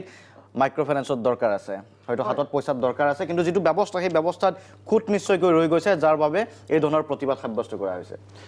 আপোনালোকে যোৰহাট আৰু গোৱালপাৰাৰ দুটা ভিজুৱেল দেখাইছে তাৰে আগতে মাইক্ৰ' ফাইনেন্সৰ জাষ্ট সৰু এটা মই কথা এটা ক'ব খুজিছোঁ UNDP-য়ে প্ৰকাশ কৰা তথ্য মতে ভাৰতৰ 125 কোটি জনসংখ্যাৰ ভিতৰত 40%ৰে বেংকত একাউণ্ট নাই তাৰ মানে 50 কোটি মানুহৰ বেংকৰ কোনো একাউণ্ট নাই আৰু এই 50 কোটি মানুহে কোনো ধৰণৰ মুদ্ৰেজ দিব নোৱাৰাৰ কাৰণে বেংকৰ পৰা ক্ষুদ্ৰ ঋণ নাপায় গতিকে এই 50 কোটি মানুহক যদি অৰ্থনৈতিকভাৱে উঠাই আনিব আগবঢ়াই নিব লগা হয় তেতিয়াহ'লে এইটো কোনো অস্বীকাৰ কৰিব নোৱাৰে যে ক্ষুদ্ৰ ঋণ নহ'লে এখেতসকলে আগবাঢ়ি অহাৰ ক্ষেত্ৰত যথেষ্টই অসুবিধা হ'ব এই দুখীয়া মানুহখিনিৰ কাৰণে ক্ষুদ্ৰ ঋণটো এটা অৰ্থনৈতিক অক্সিজেনৰ দৰে অৰ্থনৈতিক অক্সিজেন যদি দিয়া নহয় এই মানুহখিনি ৰোগগ্ৰস্ত হ'ব আৰু তেখেতসকলে কি হ'ব কৰ্মবিমুখ হ'ব আৰু তেখেতসকলক যদি ক্ষুদ্ৰ ঋণ দিয়া হয় তেখেতসকলে কাম কৰি অৰ্থনীতিত অৰিহণা যোগাব পাৰিব এতিয়া মই আহিছোঁ আপোনালোকে যিটো দুটা ভিজুৱেলৰ ওপৰত বেছ কৰি কথাখিনি মই ক'ব বিচাৰিছোঁ এটা ভিজুৱেলত যিটো যোৰহাটৰ ভিজুৱেল দেখুওৱা হৈছে তাত কোৱা হৈছে যে অভাৰলোডিং অৰ্থাৎ এজন গ্ৰাহকে এজন ঋণভোক্তাই এটা নহয় দুটা নহয় 4টাৰ পৰা লৈছে এইটো কেনেকৈ হ'বলৈ পালে ইয়াৰ উপায় কি হ'ব পাৰে এইটো হ'বলৈ এই কাৰণে পালে হয়তো ক'ৰবাত মনিটৰিং ব্যৱস্থাটো ক'ৰবাত এটা লেকুনা আছে এতিয়া যদি আমি বেংকৰ ক্ষেত্ৰত চাওঁ বেংকত আপুনি এটা বেংকত লোন লোৱাৰ লগে লগে আনটো বেংকত যেতিয়া লোন ল'ব যায় তেতিয়া সেই বেংকটোৱে আপোনাৰ আগৰ ক্ৰেডিট ক'ত লোন লৈছে কিমান টকা আপুনি পৰিশোধ কৰিছে সেইখিনি গম পায় যিটো কোৱা হয় জইণ্ট লেণ্ডাৰ্ছ ফৰ্ম এতিয়া কি হয় এই যদি ক্ষুদ্ৰ যিবিলাক ঋণৰ সংস্থা আছে তেখেতসকলৰ ক্ষেত্ৰত যদি জইণ্ট লেণ্ডাৰ্ছ ফৰ্মৰ নিচিনা একজেক্ট নহ'লেও তেনেকুৱা এটা ব্যৱস্থা কৰা যায় কিন্তু কিছু পৰিমাণে আছে কিন্তু তথ্যবিলাক সম্পূৰ্ণৰূপে ৰিভিল নকৰে আৰু এই ক্ষেত্ৰত কোৱা হয় যে যিহেতু তেওঁলোকে KYCত বেলেগ বেলেগ ডকুমেণ্ট দিয়ে এইখিনি গম নাপায় কিন্তু প্ৰকৃততে সেইটোও নহয় প্ৰত্যেক সমস্যাৰ সমাধান আছে গতিকে কালিৰ যদি ৰেগুলেটৰী বৰ্ড বা ক্ষুদ্ৰ ঋণৰ সংস্থাবিলাকে KYCৰ ক্ষেত্ৰত এটা নীতি বান্ধি দিয়ে হয় ভোটাৰ ID কাৰ্ড নহয় আপোনাৰ আধাৰ কাৰ্ড নহয় পেন কাৰ্ড তেতিয়াহ'লে সকলো তথ্যই পোহৰলৈকে আহি যাব গতিকে এই সমস্যাটো সমাধান কৰিব নোৱাৰাৰ কোনো কাৰণ নাই দ্বিতীয়তে ৰিজাৰ্ভ বেংকৰ নিৰ্দেশনা মতেও যিকোনো এজন ব্যক্তিয়ে দুটাতকৈ বেছি ঋণ ল'ব নোৱাৰে আৰু আপুনি যদি চাই এজন ব্যক্তি এটাৰ পৰা 40 আনটোৰ পৰা 40 আৰু এটাৰ পৰা 30 তানে 1 লাখতকৈ বেছি হৈ যায় এটাৰ পৰা লৈ আন এটা কৰি আছে কিন্তু এজ পাৰ ৰুল মতেও ৰিজাৰ্ভ বেংকৰ পৰা ৰুল মতেও 1 লাখতকৈ বেছি ক্ষুদ্ৰ ঋণ ল'ব নোৱাৰে এটা কথা হৈছে যদি ল'ব নোৱাৰে এটা আমি যদি সদায় লতাজনকে সদায় জগৰীয়া কৰোঁ দিউতাজনো সমানে জগৰীয়া যদি তেওঁলোকে দিছে তেতিয়াহ'লে সেইটোৰ বিৰুদ্ধে ব্যৱস্থা লোৱাৰ এটা পৰ্যবেক্ষণ কৰাৰ এটা ব্যৱস্থা থাকিব লাগে আনটো যেটো হৈছে সুতৰ হাৰ ৰিজাৰ্ভ বেংকৰ নিয়ম অনুসৰি কোনো ক্ষুদ্ৰ ঋণৰ প্ৰতিষ্ঠানে 26%তকৈ বেছি ল'ব নোৱাৰে এটা কিছু ক্ষেত্ৰত ইয়াত কৈছে যে ভিজুৱেলটোত কোৱা হৈছে 30% 40% 45% লোৱা হয় গতিকে এইটো এনেকুৱাও নহয় যে অপ্ৰিয় হ'লেও সত্য কথা কিছু ক্ষেত্ৰত লোৱা হৈছে এতিয়া এই তাতকৈ ডাঙৰ কথা কি হৈছে আন এটা যেটো নীতি বিৰুদ্ধ আৰু আইনগত বিৰুদ্ধও কাম এই আবেদনকাৰীবিলাকক বহুত ক্ষুদ্ৰ ঋণৰ প্ৰতিষ্ঠানে কি কৰে তেওঁলোকক কয় যে তোমালোকে গোট হৈ আহা আবেদনকাৰীবিলাকে 10 জন বা 15 জন লগ লাগি এটা গোট কৰিব লাগিব আৰু এটো অলিখিতভাৱে গোটটো হয় আৰু গোটৰ কোনোবা এজনে যদি ঋণ লৈ ঋণটো ঘূৰাই দিয়া নাই তেতিয়াহ'লে গোটৰ আন সদস্যই সেই ঋণটো পৰিশোধ কৰিব লগা হয় গতিকে এইটো এজন দুখীয়া মানুহ যে 40,000 50,000 ঋণ লয় তেওঁ নিজৰ ঋণটোৱে ঘূৰাই দিব পৰা নাই আন এটা ঋণটো কেনেকৈ ঘূৰাই দিব গতিকে এই দুটা সমস্যাৰ সমাধান দুই ধৰণে কৰিব পাৰি এটা হ্ৰস্বমেধি এটা হয়তো দীৰ্ঘমেধি হ্ৰস্বমেধিভাৱে মই ভাবোঁ এই ক্ষেত্ৰত কৰিব পাৰি বিশেষকৈ অসমৰ প্ৰেক্ষাপটত যিহেতু গোটেই বস্তুখিনি দেখুওৱা হৈছে অসম চৰকাৰে যিখিনি ক্ষুদ্ৰ ঋণৰ প্ৰতিষ্ঠানে এই ঋণৰ পুঁজিবিলাক লয় তাৰে ভিতৰত নাবাৰ্ড নেটফি চিডবি তেনেকুৱা কিছুমান আছে তেখেতসকলৰ লগত বহি যদি এটা ডিছকাশ্যন কৰে যে ইয়াতকৈ বেছি 20 বা 26% যিয়ে নিৰ্ধাৰিত নহওক কিয় তাতকৈ বেছি ঋণ ল'ব কোনো সংস্থাৰ ক্ষুদ্ৰ ঋণৰ সংস্থাই দিব নোৱাৰে আৰু যদি কোনোবাই দিয়ে তেখেতসকলৰ লাইসেন্স কাটি দিয়ক এটা বা দুটা যদি ক্ষুদ্ৰ ঋণ প্ৰতিষ্ঠানে যিয়ে বেআইনীভাৱে কৰিছে যদি লাইসেন্সটো কাটি দিয়ে তৃতীয়তে আন এটা কিবা নীতিবিৰুদ্ধ কাম কৰিবলৈ যোৱাৰ আগতে ভয় খাব দ্বিতীয়তে হয়তো এই ক্ষেত্ৰত কিমান দূৰ সম্ভৱ মই নাজানো যদি চৰকাৰে কাইলৈকে যিহেতু এই গোটেই বস্তুটো প্ৰেক্ষাপটত অসমত আজি কিছুদিন ধৰি চলি আছে যদি চৰকাৰে এনেকুৱাকৈ এটা বিজ্ঞাপন দিয়ে বা দৃশ্য শ্ৰাব্য মাধ্যম বা আমাৰ প্ৰিণ্ট মিডিয়াত যদি দিয়ে যে ক্ষুদ্ৰ ঋণৰ যিবিলাক ঋণ ল'ব ঋণভোক্তাবিলাকে 1 লাখৰ এগেইনষ্ট বা শতাংশ হিচাপত ইমান পাৰ্চেণ্টতকৈ বেছি দিব নালাগে যদি ধৰকচোন 20% বুলি কয় কিমান হ'ব তেনেকুৱাকৈ যদি এটা দৃশ্য শ্ৰাব্য মাধ্যমিক প্ৰিণ্ট মিডিয়াত দিয়ে তেতিয়া অৱগত হ'ব এতিয়া মানুহে বহুত কয় যে আমি কওঁ যে ক্ষুদ্ৰ ঋণ যিবিলাকে লয় তেওঁলোকে নিৰক্ষৰ তেওঁলোকে নাজানে গতিকে তেওঁলোকক পইচা দিলে লৈ লয় কিন্তু এখন গাঁৱত সকলোৱে অৰ্থনৈতিকভাৱে নিৰক্ষৰ নহয় 100 জনৰ ভিতৰত 10 জনতে সাক্ষৰ মানুহ আছে সেই 10 জনে আন 90 জনক এটলিষ্ট ক'ব পাৰিব যে ইমানখিনি আপোনালোকে ল'ব নালাগে বা ইমানখিনি লোৱাৰ ক্ষেত্ৰত চৰকাৰে স্পষ্টীকৰণ দিছে গতিকে ইমান দিব নালাগে এইখিনিয়ে দিব পাৰিব কিন্তু এটা কথা ঠিক যে ক্ষুদ্ৰ ঋণ নোহোৱাকৈ গ্ৰাম্য অৰ্থনীতিৰ উন্নয়ন কৰাটো কোনো পদ্ধতি সম্ভৱপৰ নহয় ক্ষুদ্ৰ ঋণ বা মাইক্ৰ ফাইনেন্সৰ প্ৰয়োজনীয়তা আচলতে সকলোৱে উপলব্ধি কৰিছে কিন্তু যেটো ব্যৱস্থা সেই ব্যৱস্থাৰ ত্ৰুটি আছে আৰু সেইখিনি ত্ৰুটি নিয়াব লাগিব আৰু ইতিমধ্যে কোৱা হৈছে দীৰ্ঘদিন ধৰি চলি আছিল আজি হঠাৎ কিয় এই ধৰণৰ পৰিৱেশ এটাৰ সৃষ্টি হৈছে আজি বাহিৰৰ পৰা যিসমূহ বৃহৎ প্ৰতিষ্ঠান আহিছে সেই প্ৰতিষ্ঠানসমূহে যিটো লোন দিয়াৰ প্ৰৱণতা আৰু তাৰ বাবে হয়তো 3টা 4টা 5টালৈকে লোন ল'বলৈ বাধ্য হৈছে লোন লৈছে সেই প্ৰতিষ্ঠানসমূহক নিয়ন্ত্ৰণ কোনে কৰিব এতিয়া সৰু যিবোৰ প্ৰতিষ্ঠান আছিলে সেই প্ৰতিষ্ঠানসমূহে লোন দি আছিল ঋণ দি আছিল আৰু তাৰ পিছত ৰিকভাৰীও কিছু হৈ আছিল কিন্তু যেহেতু 4-5টা প্ৰতিষ্ঠানে ডাঙৰ প্ৰতিষ্ঠানে বৃহৎ অংকৰ ধন মুকলাই দিয়া হৈছে তাৰ পিছত এতিয়া ৰিকভাৰ কৰিব নোৱাৰা এটা অৱস্থাৰ সৃষ্টি হৈছে আইনীগত দিশো ইয়াৰ লগত নিশ্চয় জড়িত হৈ আছে মই শান্তনু চৰকাৰৰ ওচৰলৈকে অহাৰ পূৰ্বে সেইবাৰৰ বাবে এবাৰ যোৰহাটৰ উৎপলৰ ওচৰলৈকে গৈছোঁ উৎপল আচ্ছা পৰৱৰ্তী সময়ত যাম ঠিক আছে মই শান্তনু চৰকাৰৰ ওচৰলৈকে আহিব বিচাৰিছোঁ এই সামগ্ৰিকভাৱে বিষয়টো আপুনি দুটা পক্ষ দেখা পাইছে এটা হ'ল ঋণ যিয়ে লৈছে আৰু এটা ঋণ যিয়ে দিছে ঋণ যিয়ে লৈছে ৰিকভাৰ কৰিব পৰা নাই আৰু তাৰ পিছত আত্মহত্যাৰ দৰে ঘটনা তেওঁলোকে দুখ দুৰ্দশাৰ কথা কৈছে কি ধৰণে দিব লগা হৈছে আৰু যিয়ে ঋণ দিছে তেখেতসকলৰ ঋণটো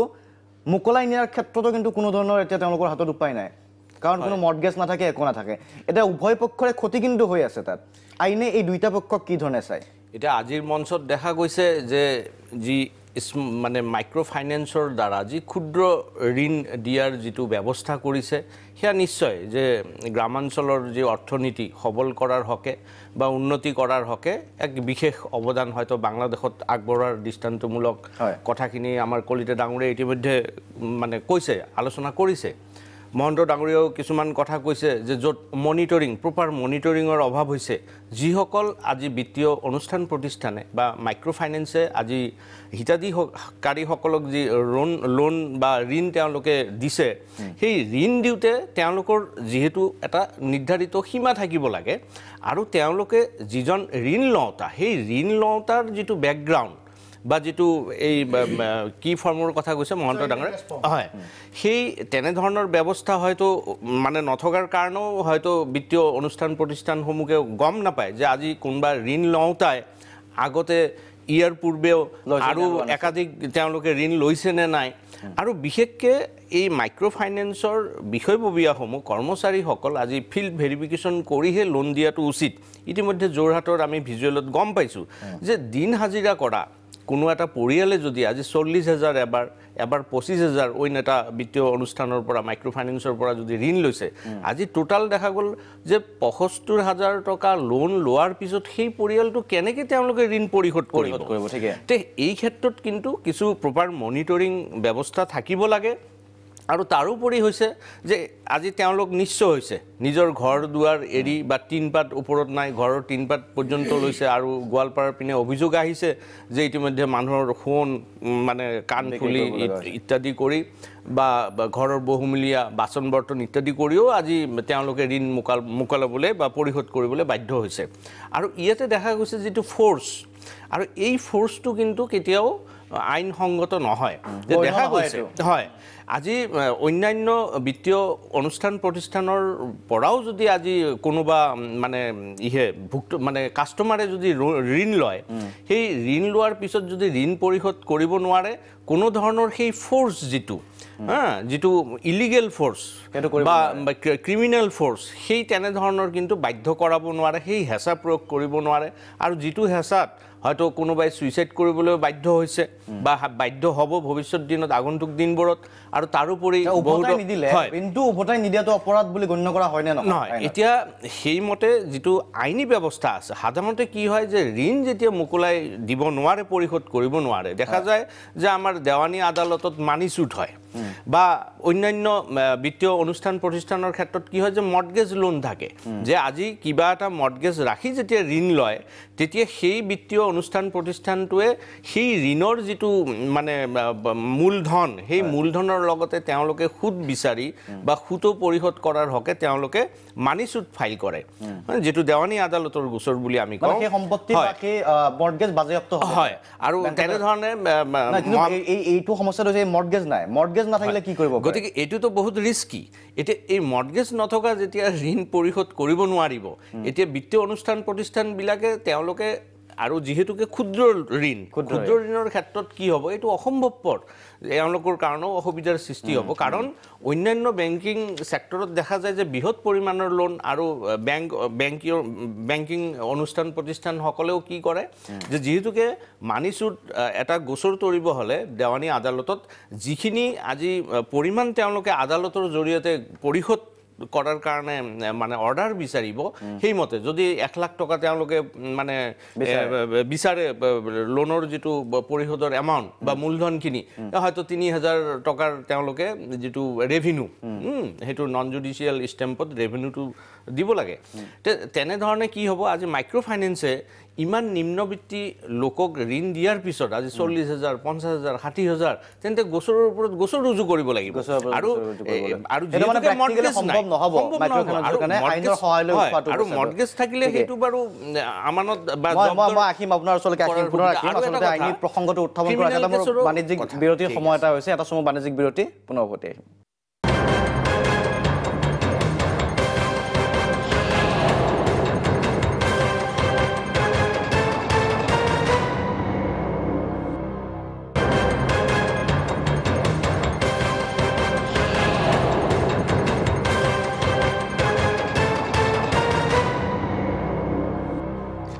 অনুষ্ঠানৰ পৰৱৰ্তী অংশত আমি কথা পাতি আছো মাইক্ৰ' ফাইনেন্স সম্পৰ্কে মাইক্ৰ' ফাইনেন্সৰ প্ৰয়োজনীয়তা আৰু লগতে আজি কি ধৰণৰ অসুবিধাৰ সৃষ্টি হৈছে অসুবিধা আঁতৰাব কি ধৰণে পাৰি মই এবাৰ পুনৰ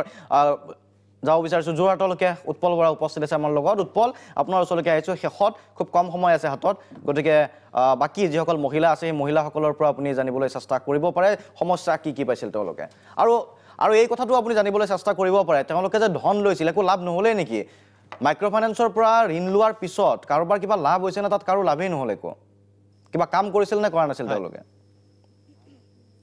ঠিক আছে শান্তনু মই যাব বিচাৰিম মই তেখেতসকলৰ ওচৰলৈ মই মাথো আপোনাৰ পৰা 20টা ছেকেণ্ড সময় ল'ম যে গ্ৰাছ ৰুটত হৈছে কি মূল কথাটো হ'ল যে যদি আপুনি ঋণ ঘূৰাই নিদিয়ে তেতিয়াহ'লে আপোনাৰ আৰক্ষী থানা আছে আৰক্ষী থানাত আপুনি এখন এজাহাৰ দিয়ক যিহেতু তেওঁলোকে এটা মাইক্ৰ' ফাইনেন্স কৰিবলৈ আহিছে কিন্তু সমগ্ৰ যোৰহাট জিলা ডিব্ৰুগড় জিলা শিৱসাগৰ জিলা গোলাঘাট জিলা চৰাইদেউ মাজুলী তিনিচুকীয়া আপুনি এখন এজাহাৰ দেখুৱাওক এটা মাইক্ৰ' ফাইনেন্স কোম্পানী যে কোনোবাই পইচা দিয়া নাই আমি পোনে পোনে আৰক্ষীৰ ওচৰলৈ গৈছোঁ আমি এজাহাৰ দিছোঁ আৰক্ষীয়ে তেওঁক লৈ আহিব ইয়াত যিটো ষ্টাইল এই ষ্টাইলটো হৈছে যে 20জনীয়া এটা দল সেই দলটোৰ এগৰাকীয়ে দিয়া নাই যিজন ইয়ালৈ আহে ছাৰ বুলি যিজনক কোৱা হয় তেওঁ লগাই দিয়ে বাকী 19গৰাকীক যে তোমালোকে যোৱা তেওঁ কাণফুলি তেওঁ গেছৰ চিলিণ্ডাৰ তেওঁ টিঙৰ বান্দুল এইখিনি খুলি লৈ আহা যিকোনো প্ৰকাৰে পইচা লাগে এইটো হৈছে গ্ৰাছ ৰুটৰ ষ্টাইল গতিকে এই প্ৰক্ৰিয়াটো ইয়াত চলি আছে আচলতে যিটো কথা কৈ থকা হৈছে যে এটা ছিষ্টেমত চলিব লাগে এইটো কোনো ধৰণে নাই আৰু যদি কোনোবা এটাত পেন কাৰ্ড দি পেলাই লোন লৈছে 40,000 তেতিয়া কোনোবা এটা তেওঁলোকেই শিকাই দিছে যে আপুনি আমুকত লৈ থৈছে নেকি 40,000 আপুনি এবাৰ ভোটাৰ কাৰ্ডটো দিয়ক আৰু কোনোবা এখনে কৈছে যে লাইটৰ বিলটো দিয়ক কোনোবা হাতৰ ৰেচন কাৰ্ড লৈছে অৰ্থাৎ তেওঁলোকে ইনস্পায়াৰ কৰিছে যে পইচাটো যেনে তেনে লোৱা ক'ৰ পৰা দিয়াটো এটা বেলেগ কথা তুমি হাঁহ পোহা পাৰ পোহা পুখুৰীত তুমি মাছ পোহা এইটো পিছৰ কথা কিন্তু তুমি লোৱা মুঠতে লোৱা পইচা তাৰ পিছত নিয়াৰ ষ্টাইলটো হ'ল যে লগাই দিছে বাকী 19গৰাকীক আৰু সেই 19গৰাকীৰ লগত এই মানুহগৰাকী এখন যুদ্ধ লগাই দিছে আৰু দূৰৰ পৰা মাইক্ৰ' ফাইনেন্স কোম্পানীৰ যিসকল লোক সেই লোকসকলে গোটেই ৰং ৰইচটো চাই আছে এইটো গ্ৰাছ ৰুটৰ ৰিপৰ্ট মই এতিয়া তেওঁলোকৰ ওচৰলৈ যাব বিচাৰিম আপোনালোকৰ ইয়াত যে লোনটো ল'লে কিবা লাভ হৈছে নাই মোক এই কথাটো কওকচোন কিবা লাভ হৈছে নাই একো লাভ হোৱা নাই কিয় মাইক্ৰ' ফাইনেন্সে আমাৰ অসমত যেনেকৈ জমদূত হৈ আহি আমাৰ অসমৰ মহিলা অসমৰ মানুহক যেনেকৈ আত্মহত্যা কৰিবলৈ বাধ্য কৰিছে তাৰ প্ৰথম পৰ্যায়টো হৈছে যি মাইক্ৰ' ফাইনেন্সৰ বিষয়ববীয়া আহি পেলাই এগৰাকী মানুহক নিজে আহি ফৰ্ম ফিল আপ কৰি লোন দিয়ে তেতিয়াহ'লে যেতিয়া কিস্তিটো দিব নোৱাৰে তেতিয়া 19গৰাকীক তেওঁলোকে কিয় লগাই দিয়ে যে মাটি বাৰী ভেটি বেকি পেলাই কিস্তি দিব লগা হৈছে তেওঁলোকৰ কি আইনৰ আমাৰ আইন নাইকিয়া আইনৰ ব্যৱস্থা নাই তেওঁলোকে আইনৰ হতুৱাই সেই মানুহগৰাকী কিস্তি তুলিব নোৱাৰে তাৰোপৰি এটা কথা কি হ'ল ভোটাৰ কাৰ্ড পান কাৰ্ড তেওঁলোকে কয় যে এইটো ভোটাৰ কাৰ্ড পান কাৰ্ডত নাপালে বেলেগ চেঞ্জ কৰিও তেওঁলোকে ডুপ্লিকেট কৰিও লোন দিবলৈ বাধ্য কৰায় তেতিয়াহ'লে মই সৰ্বানন্দ ডাঙৰীয়ালৈ এটা অনুৰোধ জনাইছোঁ যে অসমত আজি এগৰাকী দুগৰাকী মানুহৰ মৃত্যু হৈছে মহিলাৰ মৃত্যু হৈছে হাজাৰগৰাকী মানুহৰ মৃত্যু হ'লেহে তেওঁ গা লৰিব নেকি তেওঁ একো সিদ্ধান্ত নলয় নেকি আৰু এইটোকে ক'ব বিচাৰিছোঁ যে আজি ইগৰাকী সিগৰাকীক লগাই পেলাই কোনো কিস্তি উঠোৱা ৰুল নহয় সেইটো আইন আছে আইনক কওক যে মাইক্ৰ' ফাইনেন্সৰ বিষয়ববীয়াসকলে আহি কওক যে তেওঁলোকে আইনৰ হতুৱাই পইচাটো উঠক এনেকৈ বস্তু বাৰী বিকি এই ছোৱালীজনী চাওক আপুনি এই ছোৱালীজনীৰ বিষয়ববীয়াসকলে এক্সিছ বেংকৰ বিষয়ববীয়াসকলে সেই ছোৱালীজনীক কিমান ৰাস্তাত ধৰি বেয়াকৈ কৈছে যে তেওঁ নিজৰ তুমি বিকি হৈ দিয়া তেওঁ বুলি মা দেউতাৰ ঋণটো সৰি এই ছোৱালীজনীক ক'ব লাগেনে সেইটো কথা ঋণটো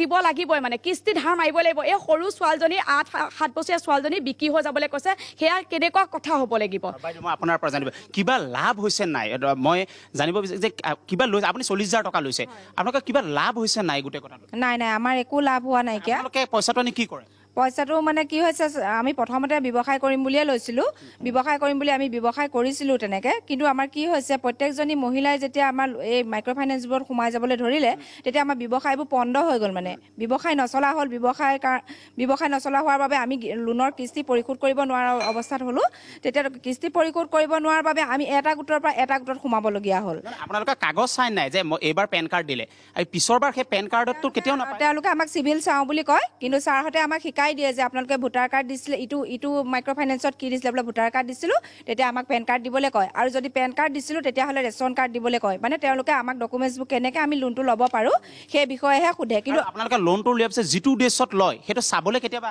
নাই নিৰীক্ষণ কৰিবলৈ কোনো বিষয়ববীয়া আজিলৈকে আমাৰ ইয়ালৈ অহা নাইকিয়া কিন্তু আমাক কয় যে গৰু ছাগলীৰ বাবে লোনটো লওক তেওঁলোকে নিজে ভৰাই দিয়ে ফৰ্মখনত গৰু ছাগলী আৰু চহী কৰিবলৈ আমি কি লিখা আছে কাগজত নেদেখোঁ চহী কৰিবলৈ কয় আৰু এটা গোটত ফৰ্ম ফিল আপ কৰিব লাগে আপোনালোকে সোনকালে চহী কৰক হাজবেণ্ডক মাতক সোনকালে চহী কৰক এনেকুৱা এটা হৈছে হাজবেণ্ডৰ চহীও আমাৰ মানে গোটৰ সদস্যাই কৰি দিবলগীয়া হৈছে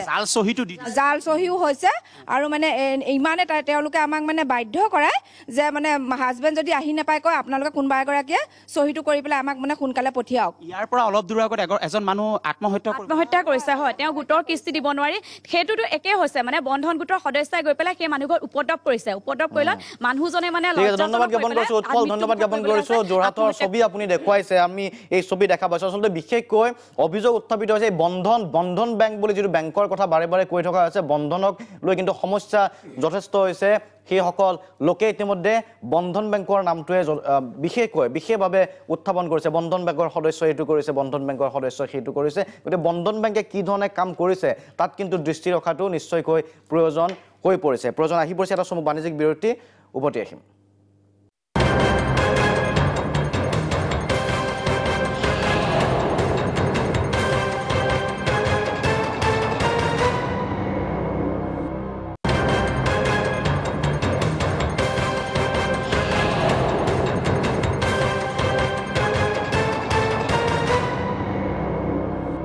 উভতি আহিছোঁ অনুষ্ঠানৰ শেষ অংশলৈ মই এবাৰ গুণজিৎ বায়ন পুনৰ আপোনাৰ ওচৰলৈকে আহিব বিচাৰিছোঁ আপোনালোকে দেখা পালে ক্লিপছত আমি দেখুৱাইছোঁ গোৱালপাৰাত কি ধৰণৰ অভিযোগ আছিল যোৰহাটত কি ধৰণৰ অভিযোগ আছিল এটা যেন অঘোষিত প্ৰতিযোগিতা হৈছে পইচা দিয়াৰ বাবে আৰু যিটো কথা আপোনালোকে কৈছিল যে যি ধৰণৰ অসুবিধা আছে কিছুমান অসুবিধা আছিল যে KYCৰ ক্ষেত্ৰত কিন্তু তেওঁলোকে কৈছে যে সেই কৰ্মচাৰীখিনিয়ে যিখিনি কৰ্মচাৰী তেওঁলোকে সেই সুবিধাটো কৰি দিয়ে অৰ্থাৎ এটা প্ৰতিযোগিতাৰ দৰে এটা ধাৰণা দি থকা হৈছে আৰু এইটোৱে যদি এটা মাইক্ৰ' ফাইনেন্স কোম্পানী হওক প্ৰতিষ্ঠানক কোনোবা এটাৰ ভুলৰ বাবে অন্য সকলো নিশ্চয়কৈ এফেক্ট হ'বলগীয়া হৈছে গতিকে আপোনালোকে কি ধৰণে আপুনি জাষ্টিফাই কৰিব বিচাৰিব চাওক এতিয়া যিটো কথা কৈ থোৱা হৈছে যে এনেকুৱা বহুত ক্ষেত্ৰত দেখা গৈছে যে তেওঁলোকে একো উপকৃতই হোৱা নাই এনেকুৱা হয়তো দুই এজন এনেকুৱা থাকিব ক্লায়েণ্ট যাৰ মানে একেবাৰে উপকৃত নহ'ল কাৰণ তেওঁলোকে বিজনেছত সেই টকাখিনি লগাব নোৱাৰিলে বা সেই টকাখিনি ৰিকভাৰী কৰাৰ কাৰণে তেওঁলোকে বেলেগ এটা ইনষ্টিটিউচনৰ পৰা টকা ল'লে কিন্তু মই যদি চাওঁ যে ষ্টেটিষ্টিক এটা উলিয়াই চাওঁ তেতিয়াহ'লে দেখা পাম যে 98% মানুহে ৰিকভাৰী কৰিছে আৰু 98% মানুহৰ ছাকচেছ হৈছে কাৰণ এইটো যদি মই চাওঁ যে মাইক্ৰ' ফাইনেন্স অবিহনে আমাৰ ফাইনেন্সিয়েল ইনক্লুশ্যন প্ৰগ্ৰেমটোৱে মানে কলাপছ হৈ যাব কাৰণ কিয় আমাৰ যিখিনি বেংক আছে সেইখিনি বেংকে তেওঁলোকৰ ড'ৰষ্টেপত ছাৰ্ভিচ দিব নোৱাৰে গতিকে মাইক্ৰ' ফাইনেন্সে পাৰে গতিকে সেই যিটো ফাইনেন্সিয়েল ইনক্লুশ্যনৰ প্ৰগ্ৰেম সেইটো ছাকচেছ কৰিবৰ কাৰণে মাইক্ৰ' ফাইনেন্স লাগিবই আৰু আমি যোৱা কিমান বছৰত দেখা পাইছোঁ যে আমাৰ অমৰ্ত্য সেন আৰু লগতে অভিজিত বেনাৰ্জী আমি মাইক্ৰ' ফাইনেন্সৰ ওপৰতে তেওঁলোকে নোবেল প্ৰাইজ পাইছে গতিকে এইটো এটা ছেক্টৰ য'ত নেকি আমি আচলতে কাম কৰিব লাগিব ভৱিষ্যতেও কাম কৰিব লাগিব কিন্তু কথাটো হ'ল যিটো প্ৰব্লেম আহি আছে বা যিটো চেলেঞ্জেছ আহি আছে KYCৰ ওপৰত KYCৰ ক্ষেত্ৰত হয় এনেকুৱা হ'ব পাৰে বহুত অনুষ্ঠান আহিছে ইয়াতে এটা আগতে ধৰক 10-15টা অনুষ্ঠান আছিলে তেওঁলোকে ঠিকমতে কাম কৰি আছিলে এতিয়া অভাৰলোডিং আহিছে বহুত ধৰক মাইক্ৰ' ফাইনেন্স ইনষ্টিটিউচন আছে গতিকে তাত হয়তো ক'ৰবাত কৈছে ঋণ দিয়াৰ পিছত আপোনালোকে পৰ্যবেক্ষণ কৰে নে নকৰে মানুহে সেই ধনখিনি যিটো উদ্দেশ্যত ল'লে সেই কামত খটুৱাইছে নে খটুৱা নাই আপোনালোকে কৰে নে নকৰে হয় আমি নিশ্চয় মানে তাক LUC বুলি কয় লোন ইউটিলাইজেশ্যন চাৰ্টিফিকেট বুলি আমি যিজন ভেৰিফায়াৰ আছে সেই ভেৰিফায়াৰ লোন চাৰ্টিফিকেট কৰিব লাগিব তেওঁ কৰিছে নে নাই উইদিন 1 মাহৰ ভিতৰত তেওঁলোকে ভেৰিফাই কৰি পেলাই সেইটো কৰিব লাগে আৰু বহুত ক্ষেত্ৰত দেখিছোঁ যে তেওঁলোকে কৰিছে কিন্তু তাৰ ভিতৰত দুই এটা হয়তো কৰা নাই যিখিনি কৰা নাই সেইখিনি ডেভিয়েশ্যন আছে আৰু সেই ডেভিয়েশ্যন থকাৰ পিছত আমি সেই মানুহখিনি নেক্সট বাৰ যেতিয়া লোন দিম তাক ছেগ্ৰিগেট কৰি পেলাই আনি তেওঁলোকক বুজাই লৈ পেলাই তেওঁলোকক লোনটো কমাই দিয়া যায় যে হয় আপুনি যোৱাবাৰ ইউটিলাইজ কৰিব নোৱাৰিলে এইবাৰ আপুনি ইমানখিনিয়ে লোন পাব আৰু বিশেষকৈ ক্ৰেডিটবোৰত আমি চেক কৰি পেলাই তেওঁলোকৰ অভাৰলোড কিমান আছে সেইবিলাক চেক কৰা যায় আমি দুটাতকৈ বেছি লোনত যোৱা নাযায় এইবিলাক যিখিনি নৰ্মছ আছে সেইখিনি নৰ্মছ পালন কৰি পেলাই কৰা আছে কিন্তু এটা চাওক কথাটো হ'ল যদি আমি এই যিটো চিটুৱেশ্যন হৈ আছে আমাৰ আপাৰ আছামত যিটো চিটুৱেশ্যন হৈ আছে যে এক্ৰছ দ্য মাইক্ৰ' ফাইনেন্সক লোন ঘূৰাই দিব নালাগে বুলি এটা মেছেজ পাছ কৰা হৈছে সেইটো বহুত ক্ষেত্ৰত এনেকুৱা আমি দেখিছোঁ মই গ্ৰাউণ্ড ৰিয়েলিটিত গৈছোঁ মানুহৰ লগত কথা পাতিছোঁ ঘূৰাই দিব নালাগে বুলি কৈছে নে কোনোবাই বহুতে এনেকুৱা কৈছে যে ঘূৰাই দিব নালাগে কিন্তু সেইটো কথাটো কোৱা হৈছে যে সংগঠনে কৈছে আমাক সংগঠনে কৈছে কাৰণে আমি ঘূৰাই এতিয়া নিদিওঁ এতিয়া কোন সংগঠন আমাক কোনো নজনাই যে আমি সংগঠনে মানে কোন সংগঠন বোলে কোনো নকয় কিন্তু যিটো দেখা গৈছে যে যিসকল মানুহৰ ওচৰত গৈছোঁ আমি দেখিছোঁ যে তেওঁলোকৰ সেই 4টা 5টা 6টা লোন আছে আৰু বহুত ক্ষেত্ৰত তেওঁলোকে দিব নোৱাৰা অৱস্থাত পৰিছে আনকি এনেকুৱা চিটুৱেশ্যন আছে যে মোৰ গ্ৰুপৰ মানুহৰ পৰাই মই নিজে লোনটো লৈছোঁ লোনটো লৈ পেলাই মই নিজে এটা অভাৰলোড হৈ পেলাই আছোঁ থাকি পেলাই তেওঁলোকক কৈছোঁ যে মই আপোনালোকে চিন্তা নকৰিব মই ৰিকভাৰী কৰি দিম মোৰ ভাগত কিন্তু যেতিয়া এটা চিটুৱেশ্যন আহি পৰিছে তেওঁ ঘূৰাই দিব নোৱাৰাৰ তেতিয়া তেওঁলোকে গৈ পেলাই সংগঠনৰ নাম কৈ পেলাই এতিয়া মানে ক'ব ধৰিছে যে কিছুমানে এই কথাটো সুযোগ লোৱা বুলি আপুনি ক'ব বিচাৰে নেকি নিশ্চয় সুযোগ লৈছে এইটো কাৰণ আমি জাতীয় সংগঠনৰ প্ৰতি আমাৰ শ্ৰদ্ধা আছে তেওঁলোকে যিখিনি কাম কৰিছে সেইখিনি আমি ৱেলকাম জনাইছোঁ কাৰণ এতিয়া ৰাইট টাইমত এই ইছ্যুটো ওলাইছে কাৰণ যদি ইয়াৰ খুঁটি নাতিবোৰে ডিছকাছ কৰা হৈছে সেই বুলি এইটো কোনেও কোৱা নাই যে আপুনি ঋণ লৈ তাক ঘূৰাই দিব নালাগে সেইটো যদি সুবিধা কোনোবাই লৈছে তেতিয়াহ'লে সেয়া নিশ্চয় বেয়া কথা সেইটো কথা হ'ব নালাগে কিছুমান কেছ সাপেক্ষে হয়তো কোনোবাই দিব পৰা নাই জোৰ জবৰদস্তি নকৰি দুই এটা হয়তো ৰেহাই দিয়াটো কে সাপেক্ষে হয়তো প্ৰয়োজন থাকে কেতিয়াবা কৰিব পাৰে কিন্তু সেই বুলি সেইটো সুবিধা লৈ আটাই আৰু ঘূৰাই নিদিওঁ বুলি ভাবি ল'লে তো এগ্ৰি মই এইটো বিষয়তে নষ্ট হৈ যাব এইটো আমাক আপোনাক সমৰ্থন কৰিছোঁ এইটোৱে যে হয় কেছ টু কেছ বেচিছ ল'ব লাগে মই জাতীয় সংগঠন হওক বাকী যিকোনো আমাৰ ৰেগুলেটৰী হওক কেছ টু কেছ বেচিছ ল'ব লাগে যে হয় এই অনুষ্ঠানটোৱে এইটো এফেক্ট কৰিছে এনেধৰণৰ অত্যাচাৰ আৰম্ভ কৰিছে তেওঁলোকে কেছ কৰক তেওঁলোকে কাম কৰিব লাগে আৰু ইয়াতে বহুত অৰ্গেনাইজেশ্যন আছে যিসকলে এটা লোকেল চেণ্টিমেণ্ট লৈ পেলাই কাম কৰি আছে আৰু আমাৰ অসমত যাতে অন্ধ্ৰপ্ৰদেশৰ নিচিনা চিটুৱেশ্যন নহয় তাত কাৰণে মই গোটেইখিনিকে ঠিক আছে শৰৎ চন্দ্ৰ দাস শেষৰটো মন্তব্য আপুনি কি ক'ব কি জনাব সমস্যাটো এনেকুৱা হৈছিল আগতে পইচা নোপোৱাৰ সমস্যা আছিল এতিয়া পইচা পোৱাৰ সমস্যা হৈছে মানে যদি আপুনি অভাৰঅল চাই গোটেই বস্তুটো আগতে মানুহে ঋণ নাপাইছিল সেইটো সমস্যা আছিলে এতিয়া পইচা পোৱাৰ পিছত সমস্যা গতিকে ইয়াৰ মাজত কিবা এটা বেলেঞ্চ কৰিব লাগিব আৰু যদি মাল্টিপুল ধৰক লোন লেণ্ডিং হৈছে কিবা হৈছে আমি এইবিলাক পেপাৰে পত্ৰই পাইছোঁ বা আমি গৈছোঁ তাৰমানে ডিব্ৰুগড় বা এইবিলাকত গৈ পেলাই আমি দেখিছোঁ তেনেকুৱা কেছ হৈছে গতিকে সেইটো কোনেও অস্বীকাৰ কৰিব নোৱাৰে আৰু মাইক্ৰ' ফাইনেন্স কেতিয়াও এনেকুৱা কাম কৰাৰ কাৰণে কেতিয়াও নাছিল যে কাৰোবাৰ বস্তু উঠাই আনিব কেতিয়াবা কাৰোবাৰ বস্তু বিকি পেলাই কিস্তি ল'ব এনেকুৱা কাৰণত কেতিয়াও মাইক্ৰ' ফাইনেন্স আছিল মাইক্ৰ' ফাইনেন্স আছিল যে এইটো আপুনি যদি গোটেই চাই লাইভলিহুড আমাৰ যিটো ফ্ৰেমৱৰ্ক বুলি কয় তাত financial capital physical capital social capital human capital এনেকৈ 6টা কেপিটেলৰ দৰকাৰ তাৰ ভিতৰত ফাইনেন্সিয়েল কেপিটেলটো এটা গতিকে ফাইনেন্সিয়েল কেপিটেল লাগে তাৰ কাৰণে ফাইনেন্সিয়েল ইনক্লুজন বাৰ এই কথাবিলাক আহিছে কিন্তু কথা হৈছে যে আজিৰ তাৰিখত তাৰমানে এটা বস্তু খুব লেকিং হৈছে সেইটো হৈছে ফাইনেন্সিয়েল লিটাৰেচি যিটো বিত্তীয় সাক্ষৰতা বুলি কওঁ আৰু সেইটো আমি আচলতে প্ৰতিটো MFI কৰি আছোঁ যদিও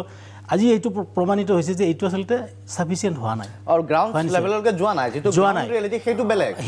কৈছে যিসকল কৰ্মচাৰী আপুনি যিটো অসুবিধাৰ কথা কৈছে আজি কৈছে যে তেওঁলোকে বুজাই দিয়া নাই বেলেগ কাগজ ডুপ্লিকেট কৰি আনি দিয়ক জাল চহী কৰা হৈছে আসলে তলত কাৰবাৰবোৰ বেলেগ চলি আছে এই কথাটো হয়তো আপোনালোকে তাত কাম কৰিবলগীয়া তাত কিছু থাকিব আছে নিশ্চয় মই এইটো কথা কৈছোঁ যে আমি একচুৱেলি ফাইনেন্সিয়েল লিটাৰেচিত আমি কাম কৰিব লাগিব যথেষ্ট কাম কৰিব লাগিব আৰু লগতে কি হয় আমাৰ ধৰক বহুত এই যিটো এখেতে কথা ক'লে যে আমাৰ এতিয়াও ধৰক 98% মানুহে কিন্তু ৰিকভাৰী কৰি আছে গতিকে বাকী 2-3% উপায়টো উলিয়াই দিয়াৰ পিছত তেওঁলোকে নিজে কৰিব যদি লাইভলিহুড সেই কামখিনি কৰিছে তাৰপিছত ৰিকভাৰ কৰিছে সেই মেছেজটো স্প্ৰেড কৰাটো প্ৰয়োজন মই ধন্যবাদ জ্ঞাপন কৰিছোঁ আপোনালোকক আমাৰ এই বিশেষ অনুষ্ঠানত অংশ লোৱাৰ বাবে সময় আচলতে আমাৰ নাই আৰু